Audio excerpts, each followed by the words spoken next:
জনপ্রিয় নায়ক সালমান শাহ হত্যা রহস্য উন্মোচনে প্রধানমন্ত্রী শেখ হাসিনা সহযোগিতা চেয়েছেন সালমান শাহের মা নীলা চৌধুরী। সোমবার বিকেলে সামাজিক যোগাযোগ মাধ্যম ফেসবুকের মাধ্যমে তিনি প্রধানমন্ত্রীর প্রতি সহযোগিতার অনুরোধ জানান। ফেসবুকে নীলা চৌধুরী বলেন, মাননীয় প্রধানমন্ত্রী, একজন সর্বশান্ত জননী আপনার দৃষ্টি আকর্ষণ করছি। একবার ভিডিওটি দেখুন, সুলতানা রুবির ভিডিও বার্তা। ইমনের বিচার হলেও আমি আর কোনোদিন ইমনকে পাবো না, কিন্তু আপনার সরকার কলঙ্কমুক্ত হবে। আল্লাহ আমাকে সাহায্য করেছেন, আপনিও আমাকে সাহায্য করুন সত্য উদ্ঘাটনে, আমি কৃতজ্ঞ থাকব।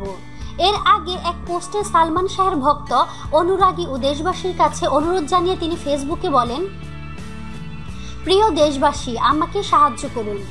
দেখুন রুবি সুলতানার স্বীকারোক্তি, কিভাবে সালমানকে হত্যা করা হয়েছে। যেভাবে পারেন এফবিআইকে জানান। বাংলাদেশের সকল চ্যানেলকে অনুরোধ করছি, রুবির স্বীকারোক্তিটা চালিয়ে দেন।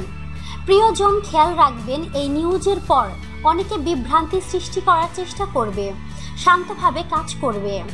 সালমান শাহের মৃত্যু রহস্য নিয়ে নতুন করে জটলা বাঁধে যুক্তরাষ্ট্র প্রবাসী রাবিয়া সুলতানা রুবির প্রকাশ করা এক ভিডিও বার্তায়। সোমবার সকাল থেকে ভিডিওটি ভাইরাল হয়ে পড়ে। ভিডিও বার্তায় রুবি দাবি করেন, সালমান শাহ আত্মহত্যা করেননি, তাকে খুন করা হয়েছে। এই খুনে জড়িত তার স্বামী জন চ্যান ও সালমান শাহের স্ত্রী সামিরার পরিবার। তো প্রিয় বন্ধুরা, আপনাদের কি মতামত তা কমেন্টের মাধ্যমে আমাদেরকে জানিয়ে দিন। আর অবশ্যই আমাদেরকে লাইক, কমেন্ট, শেয়ার এবং সাবস্ক্রাইব করতে ভুলবেন না।